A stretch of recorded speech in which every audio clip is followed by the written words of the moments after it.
Alaikum wa rahmatullahi ta'ala wa barakatuh. Madishimamba Coastal Television don kore kasebo na ebre aya machafa na maderebo so muhume na nyabiri nsama obidi numu akotene bi kwanchefu pei na oda nadmanu di atugwa achiremeda adana dadawa edi mfe oha na numburu yi na anu worehwe na weyi ni nyina efu anampo we sesien na onkaba na de odi musu ne sene bi odi baba damara na nanu yimpemfa wowo oye kafudidi de wona afihie afidida sonkokra de asesado na afidida no dum na ohina oho ejina ni tubudo na odna de sede odato aban na mbehye gofa wo ho wona nyima de onkai wonwa na hona akwan so wonye mfama hon National Science and Math Quiz okodo wo anada na wiyi kuwie de Infantipim School na nyame ayo na dom ma wedi numu nkwanyim yeboko na yakohwe nsam kra na bembi a okrodo wo National Science and Math Quiz num ebusafu eyi na nsem bi a okan na nwabere mederebo so muhumi na sansemi na aba wo do no wakoye ya numu ndase papa omuno yedeba ma oye diesel gift shop ositade na chade na wasu enyachade papa bi edamo ho the mara na NPA National Petroleum Authority osi yusu gas no so asena bi uncommon asena su bi uncommon oya finger linking fast food and catering services ono so onada woma asena kokrokon yadeba ma oya king of the universe osi the king corn wo building materials edimoku onada woma na mede nsam ni nano mede bra home eba fam kitikeku ASORBA KOFI ESSUMAN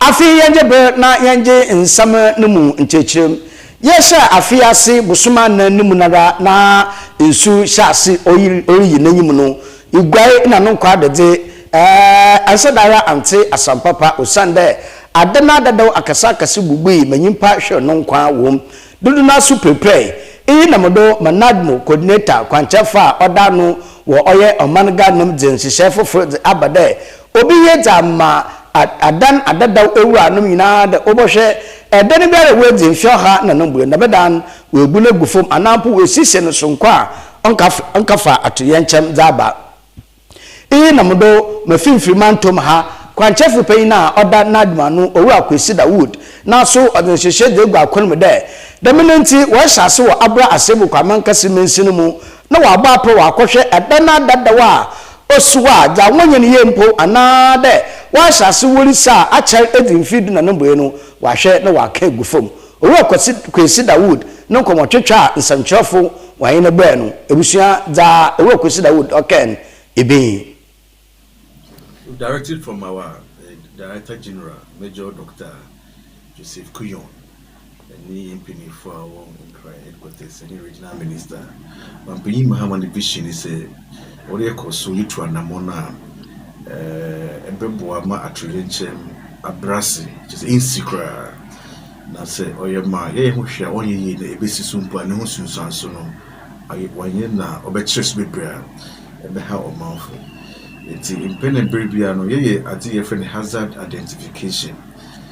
Engine operation Akoso, Mori, non quadro, Abra Asibico Manchester District, operation Yerishe, dilapidated structures, any other buildings, a diner hole, na structures are who are. Why did that? What that was what I'm saying? I said, Dodo Narish High Ewomo. Regional Directorate, Yens Nasina. Some dami structures no enkobu na for how embre o manfo ni kro no ansana yakọ say yakọwa victims no nti no ya dispatch the regional operations team any AAK district director on any team woye hazard identification buildings are all structurally weak we identify no and na one you from obi and you travel ni one say you invite one say you invite on office na yen wakasa one say ye troko na we prosecute room one say ye mo education na wo ye na what you want them my yen sni na so operation team no so 100 ye hwe kwan say at the end of the day this operation be successful and it will go a long way to protect lives and properties in AAK. On your AAK could say there were other districts in the region similar operations are ongoing. Yembutai say you save lives and properties by prioritizing prevention, risk reduction, mitigation factors instead of say trainer BBC and Sunny Kutrana Mo say Yakobwa victims. Honestly, Dama exercise across Mori Junction. I wish Abronsanya will see Dory Babs in Chenhoya. Dory Babs will see school. I'm from Banadi in Alco, Sanso Bay, Karaka Major Highway, residential areas were around that. Say young Shana into one number and 4 years and 2 years now. Abronsay Eduquam on its own. Asha, Nipa Hena, Whipra, now the Bush Yabashawanka. The entrance today's operation. It will be a final one. Able to afadama the structure you end ma oka ho areas in na ebehwena ye die ya to ye ma omanfo na kronos wo ho ato. You live in a safer community. Okay. You won't see Owa Kwesida Wood amfa ne nsamanon ensiwara okrodo na ode entotese de made obasre oye wona nyame anampayifudi tum asha won nsa de wonhwe na womankofo permit no mfensi dan de se obeya nche bebia wejede oye nsum no ma wo mahu kwan na unsi dan ana wonye project bia ho eyi akafa oha da abro osande wonye mpefe de se nsuta odoho na tete deba na ansa na bronu ikro bia lebeye kro no wo hona wo plan kro na wo hwede aha nsuba fa anti ya mfa de nsa da mendeme nyina ankaba ndam enti so nya akaba na de we di de mudum na ewie na se nsuru fa nkofo da no no hona wo ma permit ma usi da meda hon oda da nkofo na wo hwehwe hon na obohun kwedu Rokosi Dawood na nsama o che de bi Junction one Madiko Muriko Miguasi Ediko now the Hono low line area. The low line area, baby Honoma in Sutua, Kakrebe Bipona, a soon way as a flood be flash flood any other flash ever. Dama Brian Brani Bia ya mark as flood prone area. Any crime say building inspectors in the various assemblies, what my crime say, won't see a dime ever. The not only building inspectors, special planning committee members are we approve for especially. In the operation is no echo so as a yeshe. Obibia or area be a special site plan or permits, depend on my permits. No technical officer be or assembly be a only say a high area a flat prone area. Now so what shall know I'm a permit to say 1 year development structure or no. Or about be fees the laws. You come and explain why legal action should not be taken against you for approving for the construction of a structure a flat prone area in the Queen say ecoso. And no we the afutu and the church so emma house landowners and the landlords are all these flat prone areas and say quite number for sir obey one development and KOFI or how embre one kasa. Nasa so from how embre one neighbors, Nasa so from how embre or mine crew nakasa, what's in the summer. You know, for such a training, using the necessary laws and special planning regulations, prevention activities. In this era of climate change, adaptation, how you can was necessary to move in the right direction. And we know and we are confident that at the end of this exercise, we will achieve our set objectives. Adisha wo kafudidi wo Afripan sonkwa wodi wo oye commander traditional area nunkroto no bi na wo ye mpanu krowunti hona afidi da sonko ndi no akabande se wudi da mafina waton safra wonenu anom ayankofo ebusafa wo afadam edwonu mina titemp hona wo kupe mu oye Liberia eno Cote d'Ivoire Burkina wona waton safra won na wonyi won di dam afidida otsedam na wa afidida na asen na kwesi ankoma otodo ebien onenye kafudide hen odene nsam tugwa na ochemi de ebrasa ode aban twenwa na obhwa won osan na kafudide ya aforikro na so see defense woye de ma won de wode bo won ban na eponu nka befien mawo abaye boache bindin osan de baby see defense no wonu afardom ntum ntwe won wonye aduma ntinde kafo didi afarefo wo ye dwuma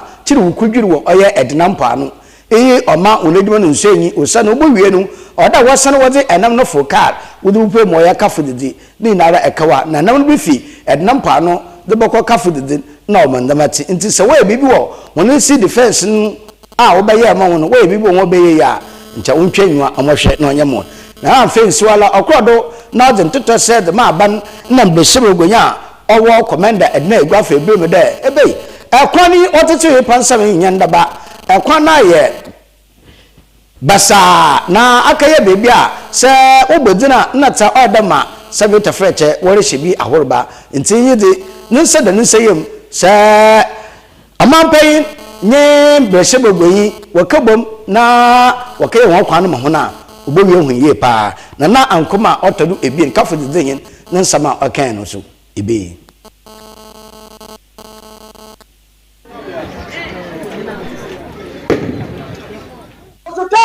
aban commander traditional area yana kwani nye omonyo yafi abonsale bakafitizi loko sami yankopo na nyini yana kwano de aka kwasi kwa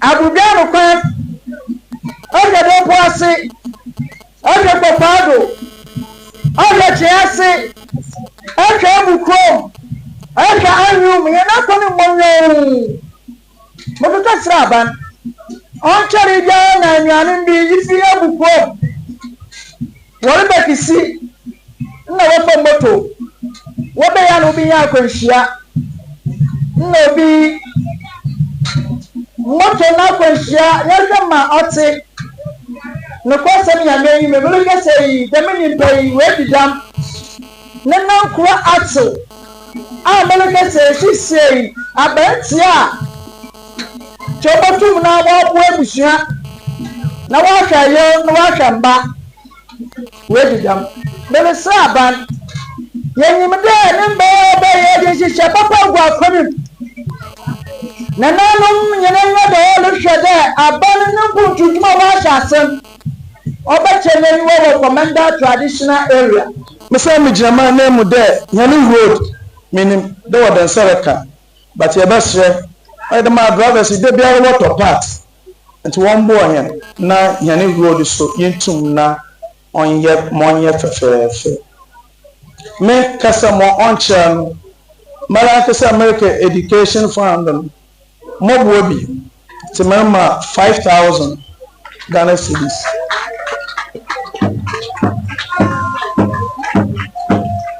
ya Canada man yenwie chairman na so bakasa 5,000 on siwala otumbe na mbiri nyala ya ba prebe yezi bi bowom ama wa ya kase ankwa ku be lota owo do na pe do pe de obaka feze oba ye dumezi biara ye gbe kon atoho aman akonje de ho do biara pe do be ye bibi obesida obedivo biara akonje wo ho medama asembe medana na no na ankwa ku bia wutum ba asibiem masre chodan plan kwame ekoyi oye farko na farko su de wani farjuma ne yeye na ono mda hiane mpoano no wase oma be no mpoano na njama na azi ontumi njine nti oma yane education so anam no ontumi afofo opono yanama oba ne dama na owo mekoi na asetena waye oma bata no ontumi mbo won mba no won ko school abe mo pede wujina ontumi nkagina mototo asra aba oya yani MP MC na wamayen president na so anya mebe ntumi njina awoso be na wohia ma no wa abobo nya meso jina na mananam abatan na mejanimi wonya busy na wonya bihwe ye nuanumi mmofome tmasra bande ani si defense oya roho oya asafu and president His Excellency John Dramani Mahama menimede oya listen president tmasra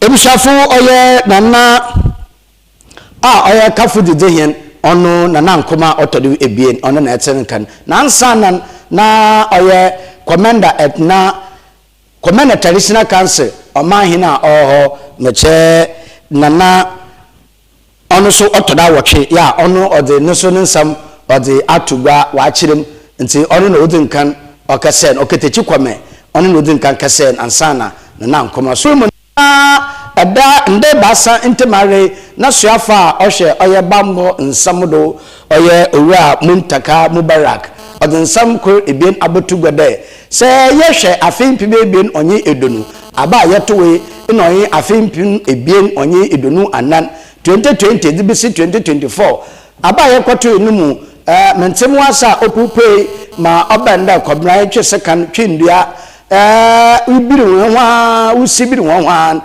onsedala ewie peye na so wie peya na nisunsuando okupe mu oye ayowaso wagon kasoa na no won kaka hu na wabo oye nwese begonya owo ewutu senya abato mposodo oye onobo na koyo wabo nidin wo nsama okenum na koyo so ababa no na de nsam abotugwa chemde nukoi fiti brara dam asem si wa fempim ebien onye eduna ba wokoto eno wemgbe na no nka asem biara amfa nanum asem biara mbotu social media enti sakaba na de won nsem wo wotete nsem na wo kada lensi woda na yakotwisam onya no kwa nsem si papa manyi popo hwe no kwa ntowura ana ewaba na koyo a oye mbehye megbe wo ewutu senya abato mposodon odin masmato go nsema okay ni bi. I have remained quiet despite calls by well-meaning Ghanaians, including my constituents, who witnessed these brutal attacks.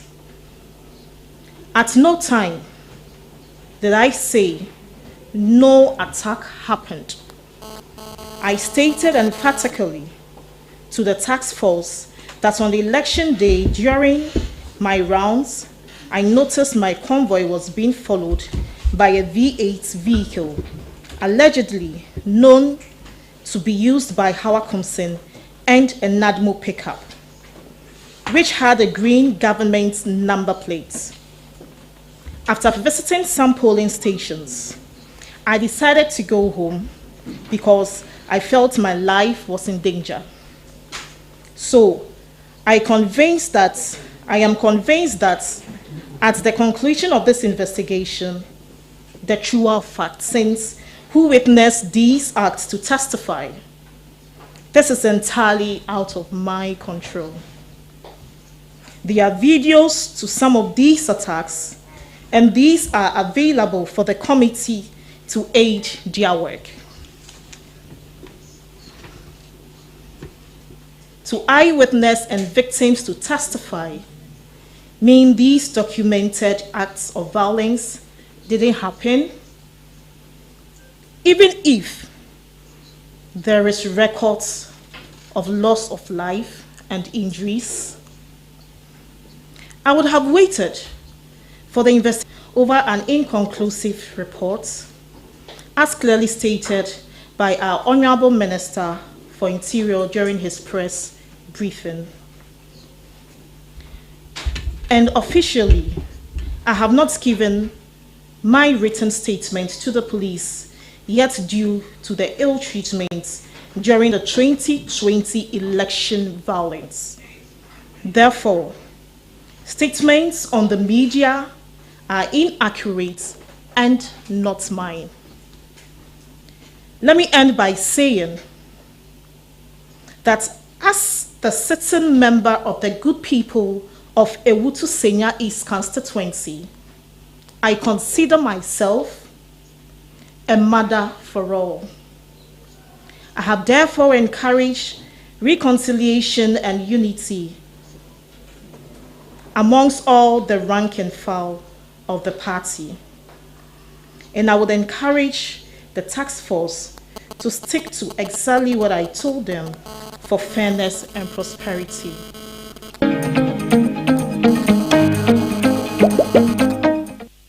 Embrace Bogwei wo oye Ewutu Senya Abato Mposodo Ewuraba na koyo ono na ete nanka wonan sama oyensantrofo oyeworo ka wadano suafa ohweba mwansam no dobotu gwan ono na no so odene nchirem odi aban ebusafo monka oda Coastal Television don kro kasebo na wasugude ana yadrebra home yetiedo na ekupre mu science national science and math quiz obado afibiara na afide no abeweyi akaye enyejesam dama schools ahrowa owo omanga na nyina titrimpo finfrimanto oyina nkro ogwa Mfantepim school St Augustins na Opokuware school se ba sen na wokehie wo oya fanan na abra wodi fanan na be ewiyi no na Mfantepim school na wohuru edikan wo oya 56 point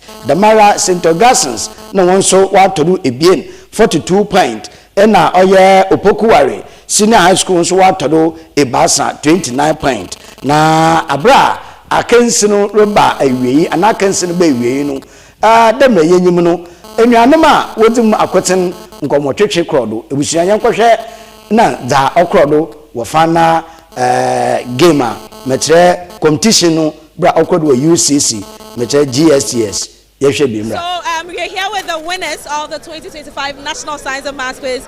Before I come to Benjamin, Mohammed, how are you feeling? I'm very happy, and we thank God for giving us the trophy, and we thank God for helping us retain the trophy. Yeah, so I'm very happy. Okay, Benjamin, what about you? How are you on stage during the contest? Oh, I was feeling good, and I was really excited with how the contest was going. Even when we weren't winning at the points after the speedies, we were still very calm and collected because we knew the God that was with us, and then we knew He'd bring us to this end that we have had. So we are just really grateful for the win that God has given us. Yeah. Okay, all right. Tijani, what about you? How are you feeling? I'm feeling very excited, and we all know this win is from God, so we give thanks to Him. That's what I have to say. Thank you. Okay, what's next for you guys?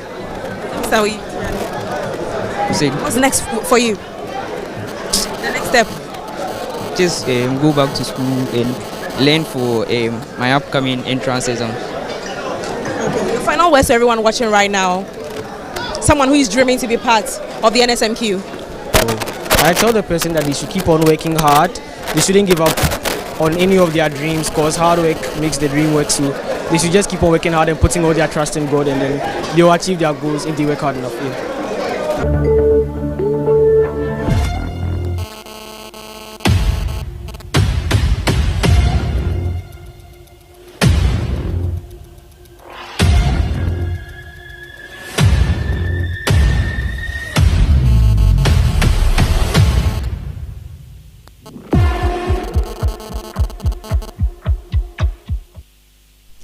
Enti mentia okejina oya Mfantepim school mu na name oya Abenche Tijani Abenche Benjamin enonye Mohammed menti basen ena okejina wo Mfantepim name masisiare waje cup won gold waje sham enti wompede bi ntem na Mfantepim school waje actually wonyim de welko wonenyim na otode basan nata wabe won the kra na wape kopo for waye no na oye Coastal Television don kro kasebo ye giado na yede itinkwa na mo ne yesonko yede ama Mfantepim school acheche fa ho cheche yipanyin na de sefri na de umbo ne ye waye ade that ugwe enyum the mara so na yede umbo ne yesonko so yede ma oye St Augustins College da won so watu oye sukun nanyum watu achechefo wonanyum watu oye adesofu na wonanyum na watu igwai nanyum kama yamahun umbone ye yamahun tirenkwa yamu ayuko wodumosona wono so waye wodi aboa ma ndei bebi abefa bia edina wo ban Cape Coast yeda homase umbone ye na yesrede wonkodo nsu ade na mfe de hinanyim no jumedo atsedaman asan ebisi igwefo wonanado another Cape Coast schools no wonanado na yakodo yabo honabado wo konson kokorado ebuso yenjira do na yenda yen ho mra ne yeba yede donko kasebo no ntuede no yeda abrahom yenkom na sisia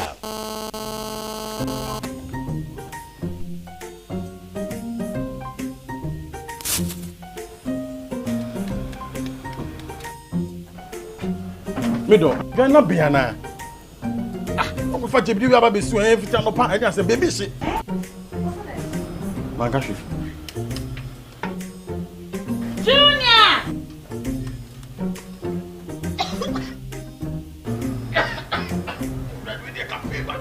I'm saying so enough for me be there no.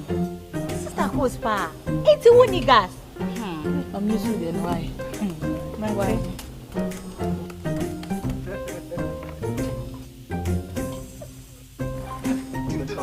Down yankana wa. Ah, Sister Cos. Use to gas. Gas ye fast, ye easy, ye convenient. Wow. LPG, let me see your hand. Ooh, I got it.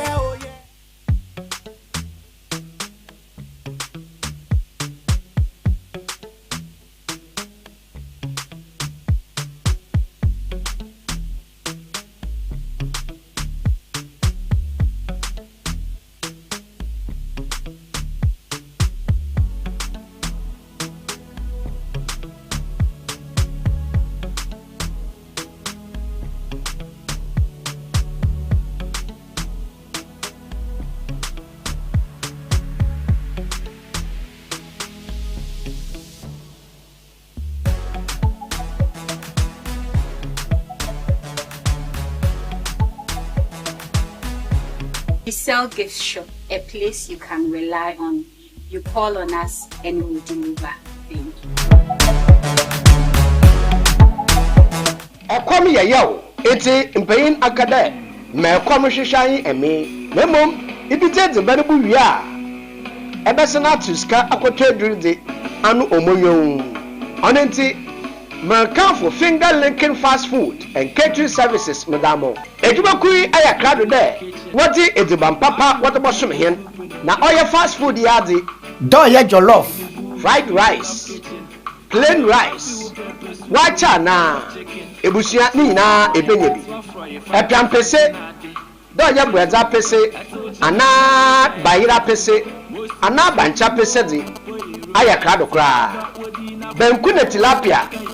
Ana benkuno okro stew ana ebusia ni na ayakrado na tite wie na epebibi etwewo numen na che pastries meat pie rock buns spring rolls finger licking fast food and catering services ebusia hwe wona chirukwan wa Ankafu School Park junction dope pharmacy shop ni chanwa ana so opposite Ankafu na kwa project no dope why your order so na why your delivery so it's about to be frank motufi 0555218992 and also 0244408701 Finger Linking Fast Food and Catering Service ana us is the banpa na mama high.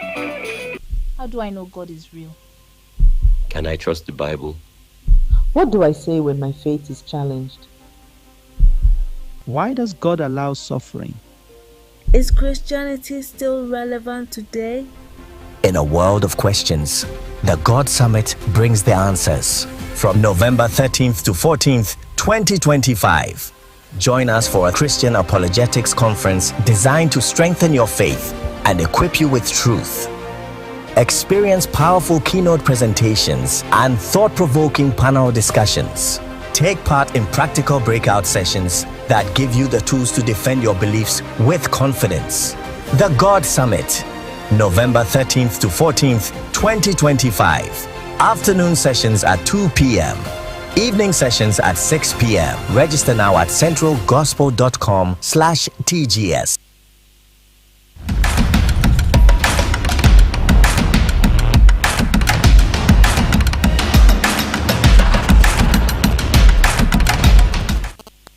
Ebusuamu nsarmu akwaba mu atena asem Coastal Television no donkore kasebo na yedrebre homi yankonku wie wo oye fifi manto musuafo ne aseye eho na fifi manto musuafo onobo eduamu a ochiripenyin odin sam that to go achirime de inde sayereka ekwadwuma onya akwadwe iyo oye mebutuma ye nti odinyan ode amanaga na fifima ntoni na ekijina na ha be mre chede dem ro be ya nyina ebenye bi yedinti sanya kwadwe na itwanomor esene twanomor bio ekoko wonyima ibinya mere hwehwe ne yemeso obehye unsa na adwuma do enti yanko enkete fifima ntoni suafo onobo edwamo ochiripain ne ha banum sam na nsese ya waya obuduya do ma edziban aba ya hwet some of it. This is natural. And this is lean season, eh?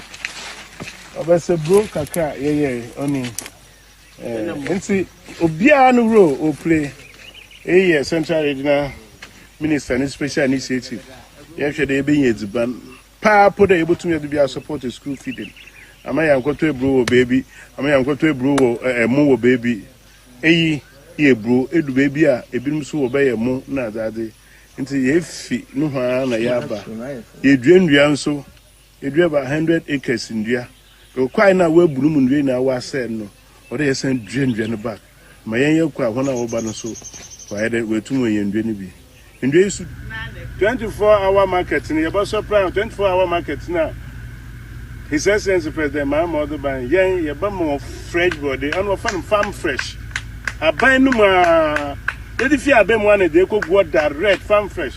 Secondary school for obedizi them one hot meal no. We provide them with contomere, we provide them with plantain. Naze ye be na ima miss mama kono every free wom keke. Moko papa fresh moko. Organic fertilizer kumpo so ha. There's nothing like fertilizer another ammonia, nothing. Then ye bibia body this about 3 months. Na ye bia Bibia ya kama mabu munsom na yen adwuman na Ghana will be better again. Unsom mayen adwuma mayemfa akwadwe fifi mantem siafo onabo edwamo ochiripain ono nansama okanyen na nansam no so na do na ebegina na yede Coastal Television don kwekasebo no yede aba ewieye yemfa seda no yemfa ma oye king of the universe the king of the materials the mara